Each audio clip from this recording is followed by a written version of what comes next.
Pas op vir die hantatrata, hy kap so ratata, jantatrata met sy tak, toe my tak. Voorsitter, op my Boognou se waarskuwing oor jantatrata gaan nie net oor geraas nie. Dis 'n waarskuwing oor invloed. Aanlyn geraas kap teen ons denke, ra-ta-ta. Stel jou oor in, stel jou oog in. Ons moenie alles uitwis nie. Ons moet mentors kies en self mentors word. My ouma sê altyd vir my, dat ons as tieners so 'n naby verhouding met die kamermuur het. Want, dis waar ons fone laai. Maar wat laai ons nou eintlik in ons koppe? Daar's mense wat glo, sosiale media moet verban word. Ek stem nie saam nie. Ek glo, ons moet leer kies. Kies wie ons volg en kies wie ons wil word. Ons lewe is vol skerms. Kyk rondom jou. Klik aanlyn en jy sien dit dadelik. Maar, daar's 'n aanlyn persona en 'n ware persona. My standpunt is eenvoudig. Soek mentors, wees mentors. Ek stel my saak in 3 dele. Die kamera en karakter, woorde en waarheid en die moed om 'n mentor te wees. Ek val weg met eerste, die kamera en karakter. Die kamera is geduldig. Aanlyn lyk alles perfek. Vel, seepglad, geen hare uitplek, alles net perfek. Maar navorsing wys iets anders. In die wetenskaplike joernaal Body Image, November 2023, skryf professor Jasmine Vardawi, sielkundige en liggaambeeldkenner van die Universiteit van New South Wales, Australië, in haar artikel Self-Editing and Filters, Association with Appearance and Dissatisfaction in Adolescent Girls, dat filters en redigering 'n onrealistiese beeld van voorkoms skep en verband hou met die ontevredenheid van liggaamsbeeld. As jy net volgers volg wat volmaak lyk, gaan jy begin glo dis normaal. Maar dis hoe mentors inkom. Mentors wys die waarheid. Mentors wys die mens agter die foto. Mentors sê jy hoef nie perfek te wees om waarde te hê nie.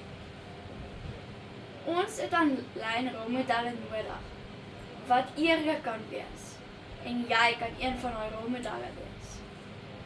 Tweede, woorde en waarheid. Die wêreldwye web is vol stories. Party waar, ander nie. Kyk ek kan dieselfde storie verskil van my kinders eet spek na LinkedIn. Ek en my kinders leer spek eet. Facebook, my kinders hou van spek eet. En natuurlik Instagram wat sê, kyk hoe mooi eet my kinders spek. Forbes tydskrif www.forbes.com met toegang 15 November 2024 verwys na 'n navorsingsstudie deur die Digitale Instituut van Inligting in die artikel Digitale Invloed op Tieners, waarin 2000 tieners deelgeneem het.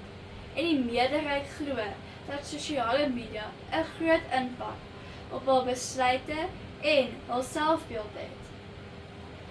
Invloed is krag. Mentors gebruik hul woorde verantwoordelik. Mentors deel nie gerugte nie. Mentors bou ander op. As jy post, vra vir jouself, bou hierdie iemand op? Help dit iemand? Leer dit iemand iets? Derde, die moed om 'n mentor te wees. Professor Bernay Brown, professor in sosiologie aan die Universiteit van Houston, Texas, skryf op CNBC toegang 20 November 2025 dat kwesbaarheid moet veg en noodsaaklik is vir ware verbinding en leierskap. Mentors wys nie net hul suksesse nie. Mentors wys ook hul foute. Mentors sê, ek leer nog. Wanneer jy jou eie kwesbaarheid aanvaar, breek jy die druk om perfek te wees. Dan verander jou profiel van 'n tronk na 'n platform. Dames en here, ons hoef nie van sosiale media te vlug nie. Ons moet dit lei. Weet net, die kamera wys nie alles nie. Woorde dra gewig. Kwesbaarheid bou vertroue. Hoor die Jan Tatrata met sy ra-ta-ta. Maar vandag sê ek, Jan Tatrata, ek sien jou, ek kies my mentors en ek word